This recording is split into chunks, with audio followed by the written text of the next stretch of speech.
Hey everyone, my name is Josh, and this is a Minecraft 80% set speed glitch speedrun, where the goal is to defeat the Ender Dragon and get the end credits as quickly as possible. It is using a set seed, so I know where everything is, and it is using glitches, so we use an in-game timer instead of the real timer. That's the timer in the top right, the in-game timer, and the real time is in the top left. But we use the in-game timer to account for different loading speeds between different computers.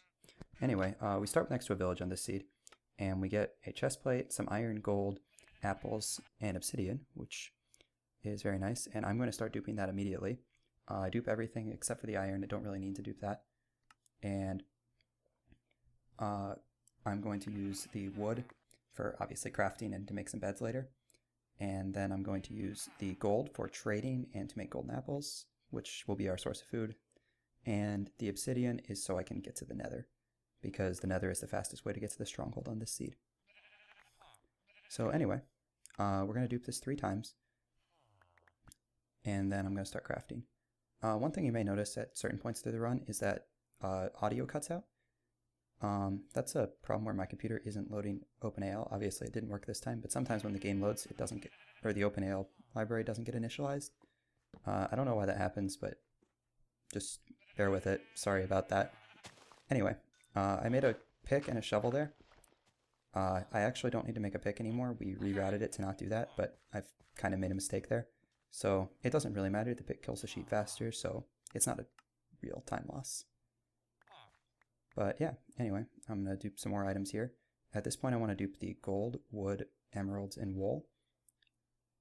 And the wool and the wood is for beds. Here, the audio is broken here, but anyway, sorry about that once again. But yeah, the emeralds are so we can get more trades, and yeah. The main feature to having a village at the start of any set seed run, or any Minecraft speedrun, is that clerics trade Eye of Enders in their 3rd tier trade. You need to trade with the cleric twice to unlock its 2nd and 3rd tier of trades. The 1st tier allows you to trade gold for an emerald, so that gets us our emerald we need, and since we had gold, that's nice. And the 2nd tier is emerald for redstone or lapis. That's useless, and there's the redstone right there. And the 3rd tier, which is the one you care about, and the one I make sure unlocked right there. Sometimes it doesn't unlock if you quit the game too quickly. But yeah, the 3rd tier is 7 to 11 emeralds for an Eye of Ender. And we're hoping it's 7 to 9 so that I can get 3 from this trade. But sometimes, like we see right here, it's 10, so I have to get 2. And that means I have to do 1 extra dupe later, but not a huge deal. I also make a crafting bench here since I'm likely not going to travel by my crafting bench again, and I do want to craft beds and golden apples. But yeah, so I load the game. We have an in-game time of 1:09, which is great right now. Pretty happy with that. It could be a little bit better, but yeah, I force quit immediately there because the items are after I pick up the items, because the items will be back on the ground. The reason duping works is because the game saves your inventory for some reason before it saves the level. So if you force quit the game quickly enough, it won't save the level, but it will save your inventory, so you'll get the items twice.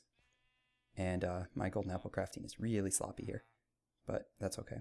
I don't think golden apples are actually super necessary for this run, but it is what it is. Now I need a brown villager, and I get really lucky here, and the first brown villager I find is a Fletcher. The benefit to having a Fletcher is that he trades bow and arrow for you, but the brown villagers only have a 1/4 chance of being a Fletcher.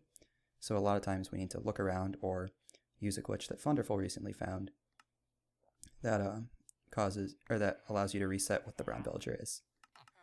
But I don't need to do that since I have this, and 3 stacks of arrows is way more than I need. But yeah, I'm done with the village. It was pretty fast, good RNG on the Fletcher, and we're ready to go. So my enter nether time is, I believe, 152, which is okay. 152.64.5 is worse than my last couple runs, but I also did more crafting in this one. I need to jump this lava here. A zombie pigment's in my way, but I actually make it over. Minecraft's weird collision detection did get me a hit there, but I didn't catch on fire, so that's all that matters. And yeah, I'm going to travel to the end of the nether. This is another trick that was found by Funderful.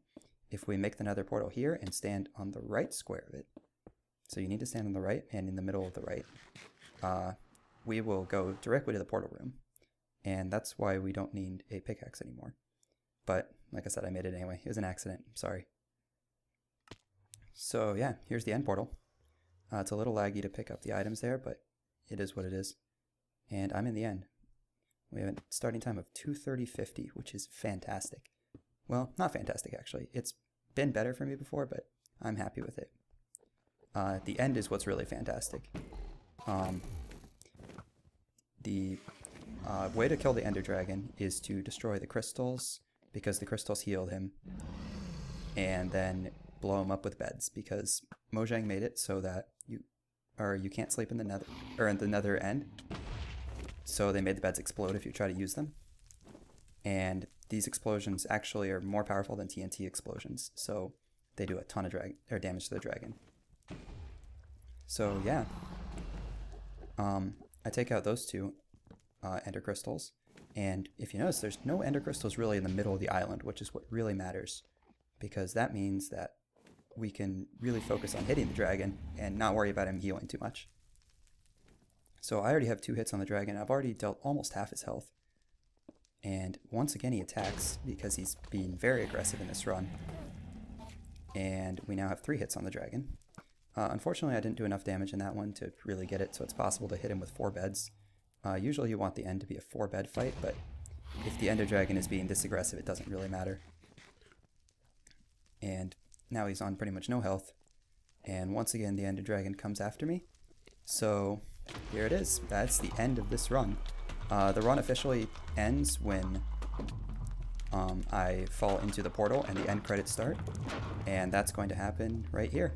And that's it. The time was 4:07:40 and I had a real time of 6:37 approximately. So yeah, anyway, I'm probably never going to do this category, and that's the best end I've ever seen, for me at least. I know there's been a couple ends that are just as good in Set Seed Glitchless, even a little bit better since they have to do some bridging, about 20 seconds worth to actually get to the end island to fight the dragon, but yeah, I've never had an end like that, and I was honestly thrilled when it happened. This run is not completely dead. I know Illumina has already been on sub 4 pace, and Thunderful is getting pretty good now.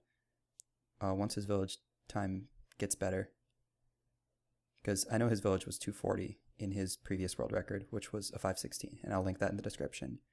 But once that gets to around the time I have, he'll easily be able to do this as well, because Thunderful's really good at the end, and really good at Minecraft in general. But anyway, yeah, I'm done with this run for now. I think sub 4 will happen sooner than we expected, and really no one was even talking about sub 4 for a while, but it's definitely possible now. So I hope it happens soon, and I probably won't do it. I'm going to be focusing on all achievements for a while. But yeah, anyway, thank you all for watching. Have a good day. Bye.